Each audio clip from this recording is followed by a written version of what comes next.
ಸುದ್ದಿ ಇಂಚರ ವಾರ್ತೆಗೆ ಸ್ವಾಗತ. ಕಾಂಗ್ರೆಸ್ ಸರ್ಕಾರದ ವಿರುದ್ಧ ಛಲವಾದಿ ನಾರಾಯಣಸ್ವಾಮಿ ನೇತೃತ್ವದಲ್ಲಿ ದುಂಡು ಮೇಜಿನ ಸಭೆ. ಬೆಂಗಳೂರು. ಪರಿಶಿಷ್ಟ ಜಾತಿ ಮತ್ತು ಪರಿಶಿಷ್ಟ ಪಂಗಡಗಳ ಅಭಿವೃದ್ಧಿಗಾಗಿ ಮೀಸಲಿಟ್ಟಿರುವ ನಿಧಿಯನ್ನು ಕಾಂಗ್ರೆಸ್ ಸರ್ಕಾರವು ಬೇರೆ ಯೋಜನೆಗಳಿಗೆ ಅಕ್ರಮವಾಗಿ ವರ್ಗಾಯಿಸುತ್ತಿದೆ ಎಂದು ಆರೋಪಿಸಿ ಇಂದು ನಗರದ ಶಾಸಕರ ಭವನದಲ್ಲಿ ಪ್ರತಿಪಕ್ಷ ನಾಯಕ ಛಲವಾದಿ ನಾರಾಯಣಸ್ವಾಮಿ ಅವರ ನೇತೃತ್ವದಲ್ಲಿ ಬೃಹತ್ ದುಂಡು ಮೇಜಿನ ಸಭೆ ನಡೆಸಲಾಯಿತು. ಇವತ್ತು ಎಸ್ಸಿಪಿ ಟಿಎಸ್ಪಿ ವಿಚಾರದಲ್ಲಿ ಸರ್ಕಾರ 3 ವರ್ಷಗಳಲ್ಲಿ ಕೈಗೊಂಡಿರತಕ್ಕಂತ 39,000 ಕೋಟಿ ರೂಪಾಯಿಗಳನ್ನ ಬೇರೆ ಬೇರೆ ಇದಕ್ಕೆ ಬಳಕೆ ಮಾಡಿರ್ತಕ್ಕಂಥದ್ದನ್ನ ಎಲ್ಲ ದಲಿತ ಸಂಘಟನೆಗಳು ಸೇರಿ ಇವತ್ತು ಖಂಡಿಸಿದ್ದೇವೆ. ಸುಮಾರು 60ಕ್ಕೂ ಹೆಚ್ಚು ಸಂಘಟನೆಗಳು ಇವತ್ತು ದುಂಡು ಮೇಜಿನ ಪರಿಷತ್ನಲ್ಲಿ ಭಾಗಿಯಾಗಿದ್ರು. ಪ್ರತಿಯೊಬ್ಬರು ಕೂಡ ಹೇಳಿದ್ದಿದೆ, ಈ ಸರ್ಕಾರ ದಲಿತರಿಗೆ ಧೋಖಾ ಮಾಡ್ತಾ ಇದೆ, ವಂಚನೆ ಮಾಡ್ತಾ ಇದೆ, ಮೋಸ ಮಾಡ್ತಾ ಇದೆ. ಆದ್ರಿಂದ ಈ ಸರ್ಕಾರದ ವಿರುದ್ಧವಾಗಿ ಇಡೀ ರಾಜ್ಯದಲ್ಲಿ ನಾವು ದೊಡ್ಡ ಹೋರಾಟವನ್ನ ರೂಪಿಸಬೇಕು ಅಂತಕ್ಕಂಥ ಮಾತನ್ನ ಒಕ್ಕೊರಳಿನಿಂದ ಹೇಳಿದ್ರು.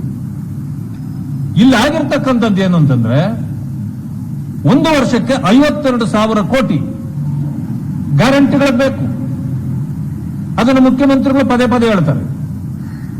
52,000 ಕೋಟಿ ನೀವು ಬಜೆಟ್ ನಲ್ಲಿ ತೆಗೆದಿಟ್ಟ ಮೇಲೆ ಎಸ್ಸಿಪಿ ಟಿಎಸ್ಪಿ ಹಣ ಯಾಕೆ ಬೇಕು? ಅದಕ್ಕೆ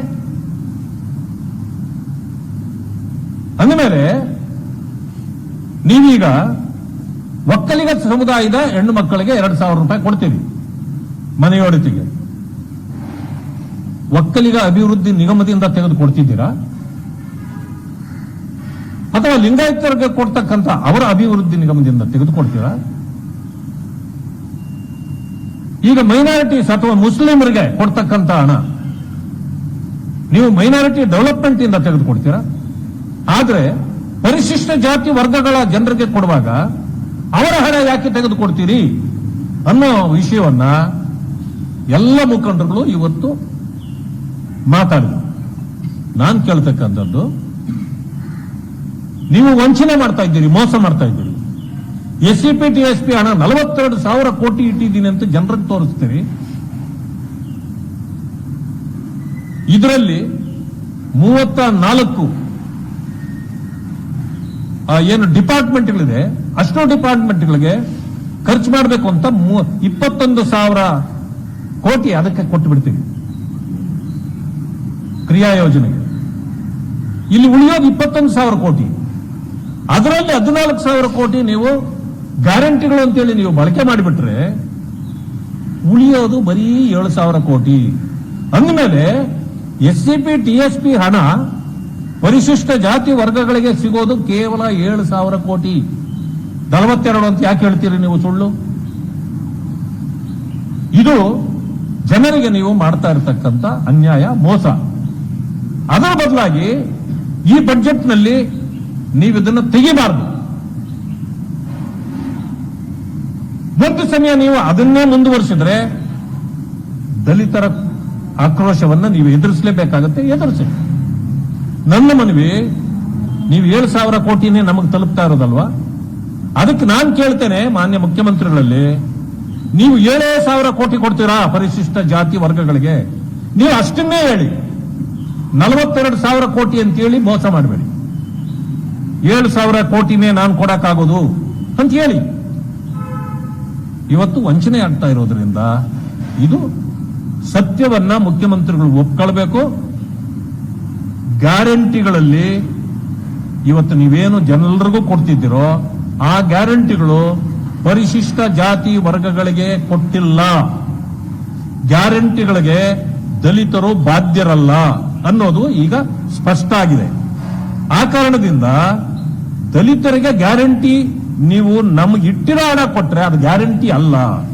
ಬೇರೆಯವರ ಗ್ಯಾರಂಟಿನೇ ಬೇರೆ, ನಮ್ಮ ಗ್ಯಾರಂಟಿನೇ ಬೇರೆ. ಅಲ್ಲಿಗೆ ಪರಿಶಿಷ್ಟ ಜಾತಿ ವರ್ಗಗಳನ್ನ ಗ್ಯಾರಂಟಿ ಹಣ ಕೊಡದೆ ನೀವು ವಂಚಿಸಿದ್ದೀರಿ ಅಂತಕ್ಕಂಥದ್ದು ಸ್ಪಷ್ಟ. 17%ಗೆ ಮಾಡಿದ್ದು. ನಿಮ್ಮ ಚುನಾವಣೆ ಸಂದರ್ಭದಲ್ಲಿ ನಾವು 17% ಮಾಡಿದಾಗ ನೀವೇನ್ ಹೇಳಿದ್ರಿ? ಅದು ಚುನಾವಣೆ ಸ್ಟಂಟು, ಇದು ಊರ್ಜಿತ ಆಗಲ್ಲ ಅಂತ ಅವತ್ತು ಹೇಳಿದ್ರು. ನಾಗಮೋಹನ್ ದಾಸ್ ಆಯೋಗಕ್ಕೆ ನೀವು ಒಳ ಮೀಸಲಾತಿಯನ್ನು ಹಂಚಲಿಕ್ಕೆ ಕೊಟ್ಟಿದ್ದು ಪರ್ಸೆಂಟೇಜ್ ಎಷ್ಟು? 17. ನೀವು ಆ ರೀತಿ ಮಾತಾಡಿದವರು 17 ಅಂತ ಯಾಕೆ ಕೊಟ್ರಿ ಅವರಿಗೆ? 17ರ ಪ್ರಕಾರ ಅವರು 4 ಗ್ರೂಪ್ಗಳನ್ನು ಮಾಡಿದ್ರು, 5 ಮಾಡಿದ್ರು, 5 ಮಾಡಿದ್ರು. 5 ಮಾಡಿ ಕೊಟ್ಟಾಗ ನೀವೇನು ಮಾಡಿದ್ರಿ? ನಿಮ್ಮ ಪೊಲಿಟಿಕಲ್ ಡಿಸಿಷನ್ ಮಾಡಿ ಅವರ ಕೊಟ್ಟ ರೀತಿಯಲ್ಲಿ ನೀವು ಒಪ್ಪಲಿಲ್ಲ. ನೀವು ಅಲ್ಲಿಯೂ ವಂಚನೆ ಮಾಡಿ ಎಕೆ ಎಡಿ ಎನ ಸಪರೇಟ್ ಇದ್ದಿದ್ದನ್ನ ತೆಗೆದು ಬಿಗೆ ಹಾಕಿದ್ರಿ. ಈ ಅಲೆಮಾರಿಗಳದನ್ನು ತೆಗೆದು ಸಿಗೆ ಹಾಕಿಬಿಟ್ರಿ. ಆ 2% ತೆಗೆದು ಇದನ್ನು ಮಾಡಿದ್ರಿ, 5 ಮಾಡಿದ್ರಿ. ಮಾಡಿ ಆದ್ಮೇಲೆ ಈಗ ಅದರ ಪ್ರಕಾರ ನೀವು ಕೊಡಬೇಕಾಗಿತ್ತು. ನೀವು ಯಾವುದೋ ಕೋರ್ಟ್ ಇದನ್ನು ತೀರಿಸ್ಕೊಂಡು ಇಲ್ಲಿ ಇವತ್ತು ನೀವೇನ್ ಮಾಡ್ತಾ ಇದ್ದೀರಿ?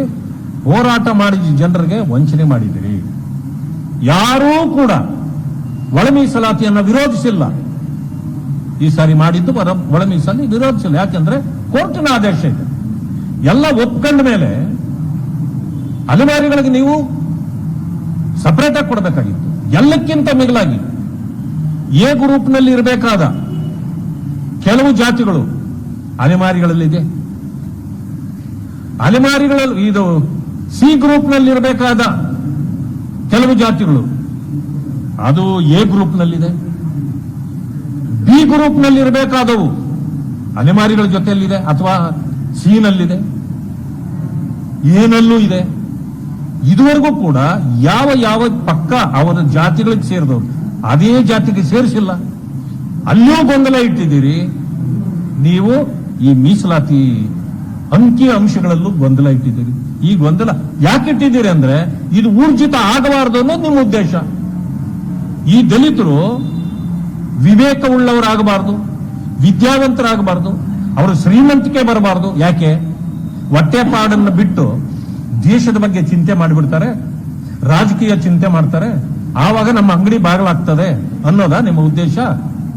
ಆ ಕಾರಣದಿಂದ ಇದು ನೀವು ಇನ್ನು ಎಲ್ಲಕ್ಕಿಂತ ಮಿಗಿಲಾಗಿ 56,000 ಹುದ್ದೆಗಳನ್ನು ತುಂಬಬೇಕು ಅಂತಂದಾಗ ಏನು ಧಾರವಾಡದಲ್ಲಿ ದೊಡ್ಡ ಗದ್ದಲ ಆಯ್ತು. ಬಿಜೆಪಿ ಕೈ ಜೋಡಿಸಿದ್ರಿಂದ ಇವರಿಗೆ ಭಯ ಬಂತು. ಅದಾದ ಮರುದಿನವೇ ರಾಜ್ಯಪಾಲರನ್ನ ಭೇಟಿಯಾದ್ರು. ತಕ್ಷಣ ಸಹಿ ಹಾಕಬೇಕು ಅಂತ ಕೇಳಿದ್ರಿ.